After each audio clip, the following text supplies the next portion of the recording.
જય હિન્દ મિત્રો, જય કમ્પ્લીટમાં તમારું સ્વાગત છે। તો મિત્રો આજે આપણે જોવાના છીએ 7 જુલાઈ 2026ના પરીક્ષામાં પૂછાવાની શક્યતા છે એવા કરંટ અફેર્સના 15 જેટલા પ્રશ્નો। તો મિત્રો જો શક્ય હોય તો આ પ્રશ્નોને તમારી બુકમાં લખી લેજો, જેથી કરીને મિત્રો તમારે જ્યારે પણ એક્ઝામ આવે અને મિત્રો એનું રિવિઝન કરવાનું થાય તો મિત્રો તમે સરળતાથી એનું રિવિઝન કરી શકો। અને હા મિત્રો, આપણે કરંટ અફેર્સ રોજે રોજ જ કમ્પ્લીટ કરતું જવાનું છે મિત્રો।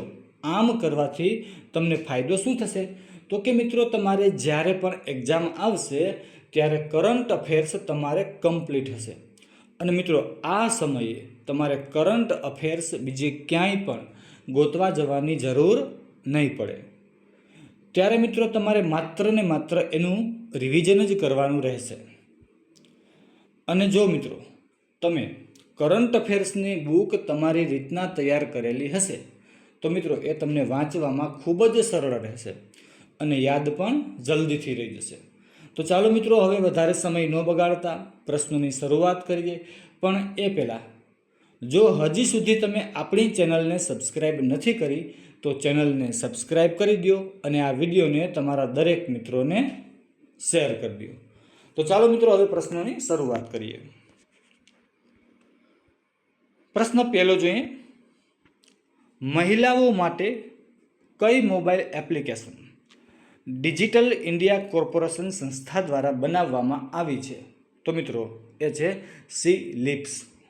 પ્રશ્ન બીજો જોઈએ, તાજેતરમાં ભારતે કયા દેશની કંપની સાથે તેના પ્રથમ વૈશ્વિક ગ્રીન મિથેનોલ સપ્લાય કરાર પર હસ્તાક્ષર કર્યા છે? તો મિત્રો એ દેશ છે જાપાન। મિત્રો જાપાન અને ભારત વચ્ચે આ કરાર કરવામાં આવેલા છે। પ્રશ્ન ત્રીજો જોઈએ, તાજેતરમાં વડાપ્રધાન નરેન્દ્ર મોદીએ દેશના પ્રથમ ગ્રીનફિલ્ડ ઇન્ટિગ્રેટેડ રિફાઇનરી કમ પેટ્રોકેમિકલ કોમ્પ્લેક્સનું ઉદ્ઘાટન ક્યાં કર્યું છે? તો મિત્રો એ ઉદ્ઘાટન કરેલું છે રાજસ્થાનમાં।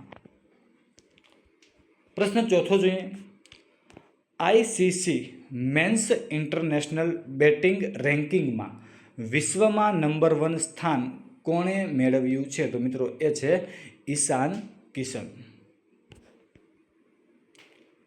આકાશવાણીએ તેની 90 વર્ષની ઉજવણીના ભાગરૂપે તાજેતરમાં શું લોન્ચ કર્યું છે? તો મિત્રો લોન્ચ કરેલું છે સ્વર પ્રેરણા વિથિકા ગેલેરી। શું મિત્રો? સ્વર પ્રેરણા વિથિકા ગેલેરી। પ્રશ્ન છઠ્ઠો જોઈએ, ગુજરાતમાં સેમિકન્ડક્ટર સંશોધન અને તાલીમ કેન્દ્ર ક્યાં સ્થાપિત કરવામાં આવ્યું છે? તો મિત્રો ગુજરાતમાં આવ્યું છે ગાંધીનગરમાં। પ્રશ્ન સાતમો જોઈએ, તાજેતરમાં ચર્ચામાં રહેલ I2C પ્રોજેક્ટ કયા 3 દેશોને જોડતી સબમરીન કેબલ સિસ્ટમ છે? મિત્રો આ સબમરીન કેબલ સિસ્ટમ જે છે એ 3 દેશોને જોડવાની છે। એ કયા 3 દેશો છે? તો કે ભારત, મલેશિયા અને સિંગાપોર। પ્રશ્ન આઠમો જોઈએ, કિદામ્બી શ્રીકાંતે US ઓપન બેડમિન્ટન 2026માં કયો મેડલ જીત્યો છે? તો મિત્રો એણે જીતેલો છે ગોલ્ડ મેડલ।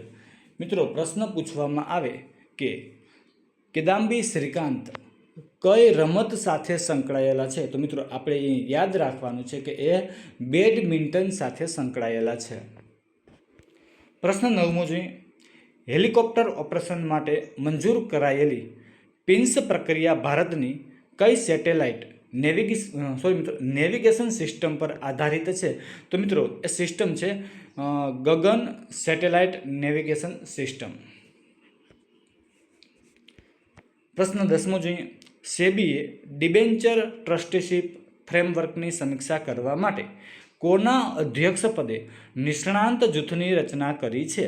તો મિત્રો એ છે અનંત બરુઆ। મિત્રો એને અધ્યક્ષ બનાવવામાં આવ્યા છે અને મિત્રો એની નીચે જે છે એ નિષ્ણાંત જૂથની રચના કરવામાં આવી છે। પ્રશ્ન 11મો જોઈએ, સરકાર દ્વારા માદક દ્રવ્યોના દુરુપયોગ અને તસ્કરીને રોકવા માટે શરૂ કરવામાં આવેલી રાષ્ટ્રીય નાર્કોટિક્સ હેલ્પલાઇનનું નામ શું છે? તો મિત્રો એનું નામ રાખવામાં આવ્યું છે માનસ. અને મિત્રો આનો ટોલ ફ્રી નંબર છે 1933. 12મો પ્રશ્ન જોઈએ. મહિલા T20 વર્લ્ડ કપ 2026નો ખિતાબ કોણે જીત્યો છે? તો મિત્રો એ જીતેલો છે આફ્રિકાએ. પ્રશ્ન 13મો જોઈએ. કોણે પોતાની વાર્તા ધ પર્સન્ટ ઇન ધ ગ્રોવા માટે 2026નો પ્રતિષ્ઠિત કોમનવેલ્થ શોર્ટ સ્ટોરી પ્રાઇઝ જીત્યો છે? તો મિત્રો એ છે જામીર નઝીર. 14મો પ્રશ્ન જોઈએ મિત્રો.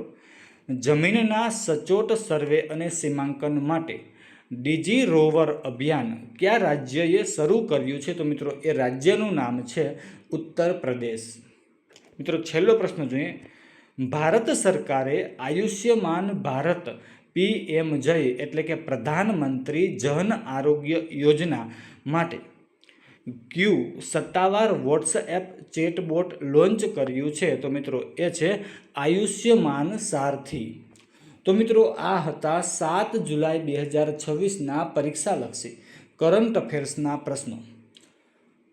તો મિત્રો જો તમને આ વિડીયો સારો લાગ્યો હોય તો વિડીયોને લાઇક કરી દો, શેર કરી દો અને કોમેન્ટ કરી દો. અને મિત્રો હજી પણ જો તમારે આપણી ચેનલને સબસ્ક્રાઈબ કરવાની બાકી છે તો મિત્રો ચેનલને સબસ્ક્રાઈબ પણ કરી દો. અને હા મિત્રો, આપણે આપણી ચેનલ ઉપર કમ્પ્યુટરના પરીક્ષાલક્ષી વન લાઇનર પ્રશ્નોની શરૂઆત કરી દીધી છે. તો મિત્રો જોવાના બાકી છે તો જોઈ લેજો. અને આ ઉપરાંત મિત્રો આપણે રોડ સેફ્ટીના પણ વન લાઇનર પ્રશ્નોની શરૂઆત કરી દીધી છે. તો મિત્રો એ પણ જોઈ લેજો. અને મિત્રો એ બંનેની રિવિઝન કરતા રહેતો. અને મિત્રો આપણે જે છે કરંટ અફેર્સ ડેઇલી અપલોડ કરીએ છીએ મિત્રો, તો એ કરંટ અફેર્સને પણ તમે રિવિઝન કરતા રહેજો. તો મિત્રો અત્યારે બસ અહીંયા લગી રાખીએ છીએ. ફરી મળીશું નવા વિડીયોમાં. તો જય હિન્દ, જય ભારત, થેન્ક યુ.